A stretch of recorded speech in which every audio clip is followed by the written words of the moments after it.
ऐसा रहस्य जो शायद ही किसी ने सुना हो। जानिए कैसे श्री कृष्ण को मारे गए थे 12 शक्तिशाली बाण, और इस घटना के पीछे छिपा है एक गहरा रहस्य। महाभारत समाप्त हो चुका था, लेकिन शांति अभी पृथ्वी पर उतरी नहीं थी। कुरुक्षेत्र की भूमि से रक्त की गंध तो मिट गई थी, पर कर्मों की छाया अभी जीवित थी। पांडव विजयी थे, लेकिन उनके मन में विजय का उत्सव नहीं था। हस्तिनापुर का सिंहासन खाली नहीं था, फिर भी सब कुछ सूना लग रहा था। क्योंकि जो युद्ध जीतता है वह बाहर से विजेता होता है, लेकिन भीतर से टूट चुका होता है। श्री कृष्ण चुप थे। ये चुप्पी सामान्य नहीं थी। यह चुप्पी तूफान से पहले का मौन थी। अर्जुन बार बार श्री कृष्ण को देखता था। वही अर्जुन जिसने गीता सुनी थी, वही अर्जुन जिसने ब्रह्म ज्ञान पाया था। लेकिन आज अर्जुन के भीतर एक अनजाना भय जन्म ले रहा था, क्योंकि जब भगवान मौन हो जाते हैं तब काल बोलने लगता है। द्वारका अभी स्वर्ण नगरी थी, समुद्र शांत था, नगर हंस रहा था, लेकिन प्रकृति ने संकेत देना शुरू कर दिया था। रातों को आकाश में तारे असामान्य गति से चलने लगे थे। ऋषियों को ध्यान में अशुभ दर्शन होने लगे थे।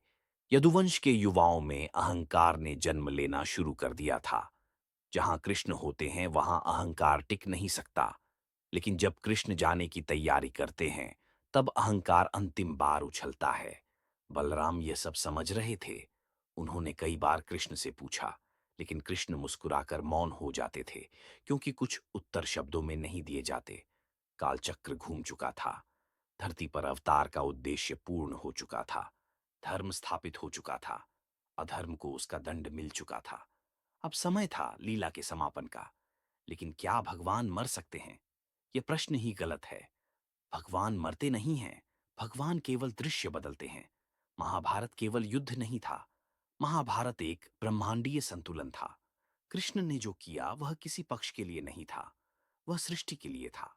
अब वही सृष्टि उनसे विदा मांग रही थी। यदुवंश के भीतर कलह बढ़ने लगी थी। भाइयों के बीच विवाद होने लगे थे। शराब और अहंकार ने विवेक को ढक लिया था। यह वही यदुवंश था जिसे कृष्ण ने स्वयं खड़ा किया था, और अब वही यदुवंश अपने अंत की ओर बढ़ रहा था।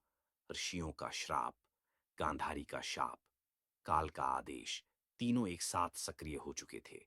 कृष्ण जानते थे कि अब यदि वे रुके तो यह अधर्म होगा, क्योंकि प्रकृति के नियम से बड़ा कोई नहीं। एक दिन कृष्ण ने द्वारका के समुद्र को देखा। लहरें सामान्य थीं, लेकिन उनके भीतर एक पुकार थी। समुद्र भी जानता था कि उसे क्या करना है। कृष्ण ने अर्जुन को बुलाया। उनकी आंखों में वही करुणा थी जो गीता के समय थी। लेकिन इस बार विषय युद्ध नहीं था। इस बार विषय विदाई था। कृष्ण ने कहा, समय निकट है। अर्जुन समझ गया, लेकिन स्वीकार नहीं कर पाया, क्योंकि भक्त कभी नहीं चाहता कि भगवान जाए। बलराम ने शरीर त्याग किया। यह पहला संकेत था। यह चेतावनी थी। अब कृष्ण अकेले थे। वन की ओर उनका जाना कोई संयोग नहीं था। वह स्थान पूर्व निर्धारित था। वह क्षण लिखा जा चुका था। उसी वन में एक और आत्मा प्रवेश कर रही थी। एक शिकारी। नाम था जरा। जरा साधारण नहीं था। वह इतिहास का अधूरा अध्याय था। वह वही आत्मा थी जिसे त्रेता में अधूरा न्याय मिला था। राम और बाली की कथा, प्रतिज्ञा और प्रतीक्षा। समय ने दोनों को फिर आमने सामने लाने का निर्णय कर लिया था। लेकिन इस बार कोई युद्ध नहीं होना था। इस बार कोई क्रोध नहीं था। केवल लीला थी। कृष्ण वृक्ष के नीचे ध्यान में थे। उनके चरण चमक रहे थे। जरा की दृष्टि भ्रमित हो गई। उसने हिरण समझा। लेकिन क्या यह केवल भ्रम था या काल का आवरण? पहला बाण चल चुका था, लेकिन वह बाण केवल लोहे का नहीं था। वह बाण समय का था। श्री कृष्ण ने आंखें खोली। उनके चेहरे पर पीड़ा नहीं थी। उनके चेहरे पर शांति थी, क्योंकि जो जानता है कि अंत क्या है उसे भय नहीं होता। जरा कांप रहा था। उसके हाथ से धनुष गिर गया। लेकिन कृष्ण मुस्कुरा रहे थे। उन्होंने कहा, तुम दोषी नहीं हो, क्योंकि यह कथा अभी पूरी नहीं हुई थी। ये केवल आरंभ था। क्योंकि एक बाण नहीं, 12 बाण थे, और हर बाण का रहस्य अलग था। ये कहानी मृत्यु की नहीं है। ये कहानी पूर्णता की है। ये कहानी भगवान के जाने की नहीं है। ये कहानी भगवान के हर जगह होने की है। महाभारत का युद्ध समाप्त हो चुका था, लेकिन गांधारी का दुहाक अभी जीवित था। उसने 100 पुत्रों को जन्म दिया था और 100 पुत्रों को खोया था। जिस स्त्री ने कभी आंखें नहीं खोलीं, उसने सबसे पहले सत्य को देखा। गांधारी अंधी नहीं थी, वह संसार से आंखें बंद करके बैठी थी। जब युद्ध समाप्त हुआ, जब कुरुक्षेत्र शांत हुआ, जब लाशों की गंध मिटने लगी, तब गांधारी खड़ी हुई। उसके कदम कांप नहीं रहे थे, उसकी आवाज में आंसू नहीं थे, उसकी वाणी में केवल सत्य था। कृष्ण उसके सामने खड़े थे, वही कृष्ण जिन्होंने युद्ध रचाया, वही कृष्ण जिन्होंने नीति बदली। गांधारी ने पूछा, क्या यह आवश्यक था? कृष्ण मौन रहे, क्योंकि कुछ उत्तर मौन में ही होते हैं। गांधारी ने कहा, जिस प्रकार मेरे वंश का नाश हुआ, उसी प्रकार तुम्हारा वंश भी नष्ट होगा। यह श्राप था, लेकिन यह क्रोध से नहीं निकला था, यह पीड़ा से जन्मा था। कृष्ण झुके, उन्होंने श्राप स्वीकार किया, क्योंकि भगवान श्राप से डरते नहीं, भगवान श्राप को भी धर्म बना देते हैं। गांधारी का श्राप कोई दंड नहीं था, वह संतुलन था। यदि केवल कौरव मरते तो इतिहास अधूरा रहता, यदि केवल अधर्म हारता तो धर्म अहंकारी बन जाता। इसलिए यदुवंश का अंत आवश्यक था। कृष्ण यह जानते थे, और गांधारी भी। श्राप उच्चारित हो चुका था, लेकिन उसकी गति काल के हाथ में थी। यदुवंश हंसा, कृष्ण मुस्कुराए, क्योंकि मुस्कान और हंसी में अंतर होता है। समय बीतता गया, श्राप बीज बनकर भीतर पलता रहा, और एक दिन वह बीज फूट पड़ा। सांप का उपहास, आर्षियों का क्रोध, मूसल की भविष्यवाणी, ये सब अलग अलग घटनाएं नहीं थीं, यह एक ही कथा के अध्याय थे। श्राप केवल शब्द नहीं होता, श्राप तब बनता है जब उसे स्वीकार कर लिया जाए। कृष्ण ने श्राप स्वीकार किया, इसलिए वह सत्य बन गया। यदि वे चाहते तो एक क्षण में उसे टाल सकते थे, लेकिन उन्होंने ऐसा नहीं किया, क्योंकि यदि भगवान नियम तोड़ दें तो मनुष्य किस नियम का पालन करेगा? यदुवंश का अंत हुआ और श्राप पूर्ण हुआ, लेकिन गांधारी का मन शांत नहीं हुआ, क्योंकि दुख केवल प्रतिशोध से शांत नहीं होता। कृष्ण जानते थे, यह कथा यहीं समाप्त नहीं होगी। अभी एक और बोझ बाकी था, अश्वत्थामा, जिसने गर्भ में पल रहे शिशु पर अस्त्र चलाया था। उस पाप का भार किसे उठाना था? कृष्ण ने उठाया, क्योंकि जो रक्षक होता है वह दोष भी स्वयं लेता है। यही कारण है कि अंत में कृष्ण अकेले रह गए, न कोई वंश, न कोई नगरी, केवल काल और एक शिकारी। गांधारी का श्राप, यदुवंश का नाश, द्वारका का डूबना, ये सब बाहरी घटनाएं थीं। असली घटना अभी बाकी थी, शरीर का त्याग। लेकिन क्या वह मृत्यु थी? नहीं, वह लीला थी, और उस लीला में 12 बाण प्रतीक्षा कर रहे थे। हर बाण एक कारण था, हर बाण एक सत्य था, हर बाण एक पूर्णता, और इन बाणों को समझे बिना श्री कृष्ण को समझा नहीं जा सकता। कथा अब उस मोड़ पर है जहां इतिहास मौन हो जाता है और रहस्य बोलने लगता है।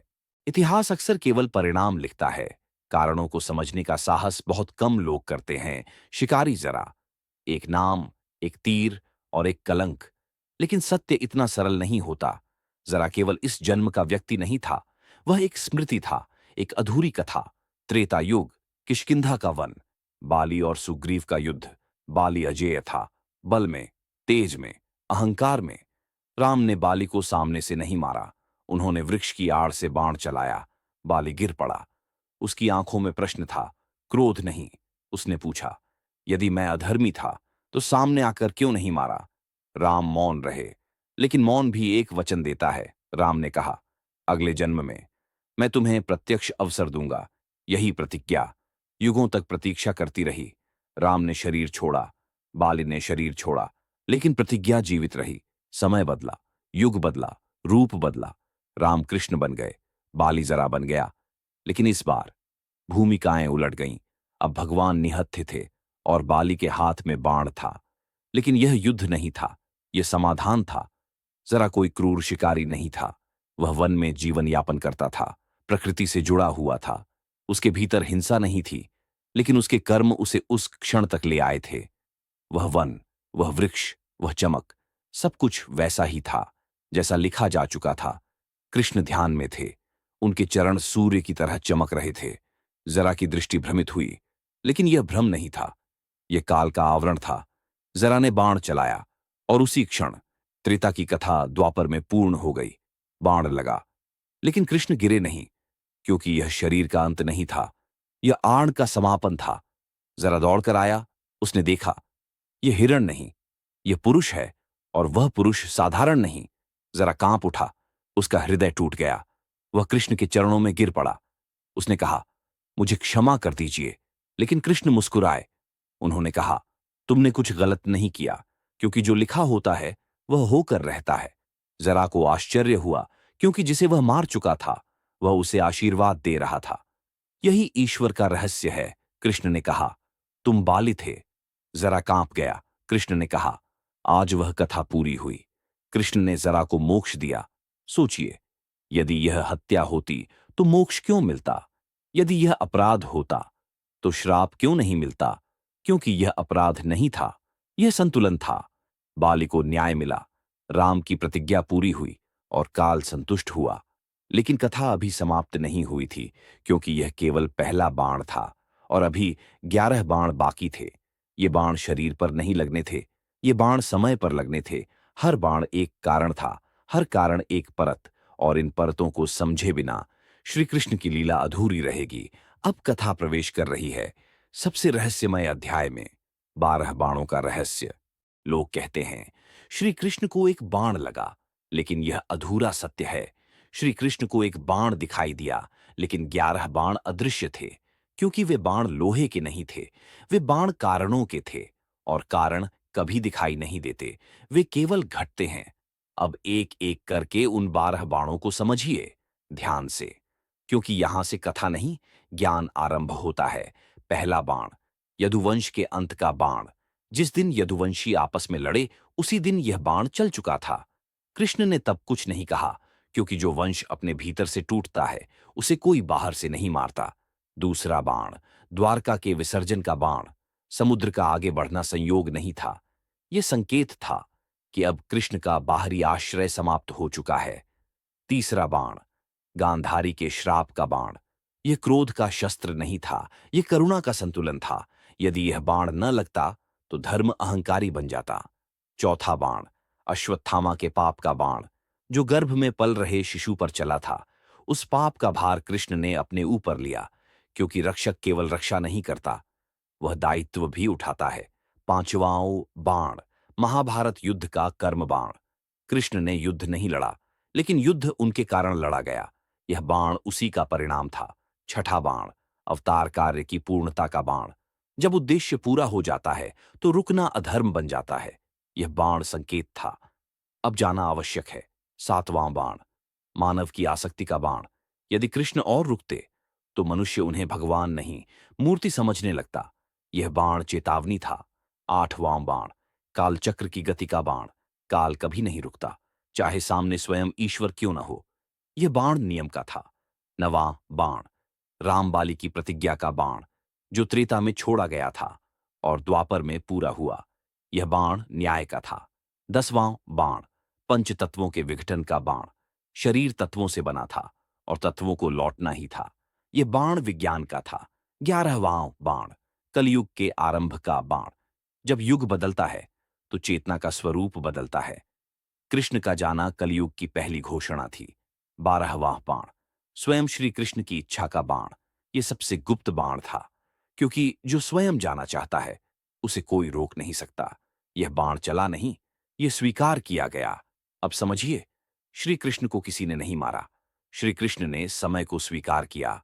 शरीर गिरा, लेकिन चेतना फैल गई। आज भी जहां धर्म है वहां कृष्ण है, जहां प्रश्न है वहां कृष्ण है, जहां युद्ध है वहां गीता है। यही कारण है कि कृष्ण मरे नहीं, वे केवल हर जगह हो गए। लेकिन कथा अभी पूरी नहीं हुई है, क्योंकि अब समझना है 12 बाण और 12 ब्रह्मांडीय शक्तियां, और यह और भी गहरा रहस्य है। 12 केवल संख्या नहीं है, 12 सृष्टि की संरचना है। 12 आदित्य, 12 राशियां, 12 ज्योतिर्लिंग, 12 मास, और वही 12 कृष्ण की लीला के अंतिम द्वार बने। अब इन 12 बाणों को ब्रह्मांडीय शक्तियों से जोड़कर समझिए, क्योंकि यहीं से कथा साधारण नहीं रहती। पहली शक्ति, सूर्य की शक्ति। सूर्य जीवन देता है, लेकिन सूर्य ही समय गिनता है। कृष्ण का अवतार सूर्यवंश में नहीं था, लेकिन चेतना सूर्य जैसी थी। यह शक्ति संकेत थी। अब समय पूर्ण हुआ। दूसरी शक्ति, चंद्र की शक्ति।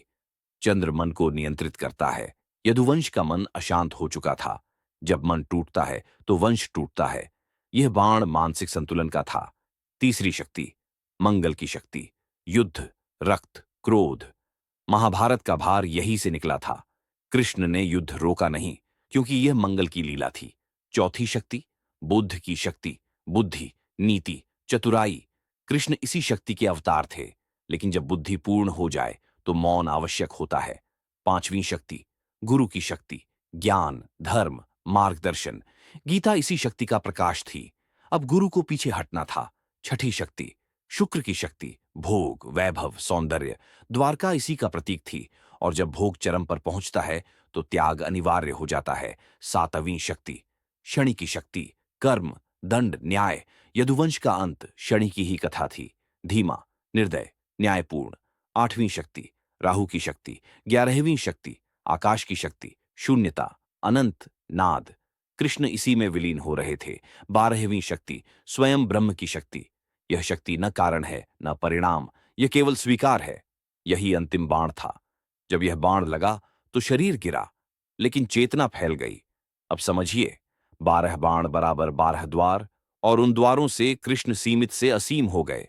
इसीलिए आज भी कोई उन्हें मंदिर में पाता है, कोई युद्ध भूमि में, कोई ध्यान में, कोई प्रेम में। क्योंकि वे अब एक स्थान नहीं हैं, वे सिद्धांत हैं। लेकिन अब भी एक प्रश्न शेष है। क्या श्री कृष्ण को वास्तव में पीड़ा हुई थी, या यह केवल दर्शकों का भ्रम था? अब वही प्रश्न अगले अध्याय में खुलेगा। श्री कृष्ण केवल शरीर में थे, लेकिन शरीर भी लीला का हिस्सा था। 12 बाण, 12 घटनाएं, 12 कारण, और हर बाण एक द्वार बन गया। कुछ लोग कहते हैं श्री कृष्ण को जरा ने मारा, लेकिन यह अधूरा सत्य है। जरा ने बाण चलाया, लेकिन बाण केवल शरीर को छू सके, चेतना को नहीं, क्योंकि चेतना अमर होती है। पहला बाण, यदुवंश के अंत का कारण। दूसरा बाण, द्वारका का विसर्जन। तीसरा बाण, गांधारी का श्राप। और इसी तरह 12 बाण चले। लेकिन यह शास्त्र नहीं, यह ब्रह्मांडीय संतुलन था। जरा सिर्फ माध्यम था, वह उपकरण था। वह क्रोध नहीं, वह नियति नहीं। श्री कृष्ण ने कोई विरोध नहीं किया, क्योंकि जो नियति पूर्ण करना जानता है वह केवल स्वीकार करता है। बाण चले, शरीर गिरा, लेकिन चेतना फैल गई। द्वारका समुद्र में विलीन हुई। यदुवंश समाप्त हुआ। बलराम पहले जा चुके थे और श्री कृष्ण वन में ध्यान में बैठे। अंतिम बाण लगा, शरीर समाप्त हुआ, लीला पूर्ण हुई। लेकिन यह मृत्यु नहीं थी, यह केवल स्वरूप परिवर्तन था। श्री कृष्ण अब हर जगह थे, हर हृदय में, हर प्रेम में, हर युद्ध में, हर शांति में। वे अमर थे, वे शाश्वत थे। जरा जिसने बाण चलाया वह मुक्त हो गया, क्योंकि कर्म निभा चुका था और लीला पूरी हो चुकी थी। यह 12 बाण की कहानी केवल भौतिक नहीं थी, यह ब्रह्मांडीय नियम का प्रतीक थी। 12 बाण, 12 शक्तियां, 12 द्वार, और श्री कृष्ण सभी द्वारों में प्रवेश कर गए। इसलिए कहते हैं, श्री कृष्ण को किसी ने नहीं मारा, वे स्वयं समय के साथ चले गए। शरीर गिरा, लेकिन उनका ज्ञान, उनका प्रेम, उनका प्रकाश अक्षय रूप में सदा जीवित रहेगा।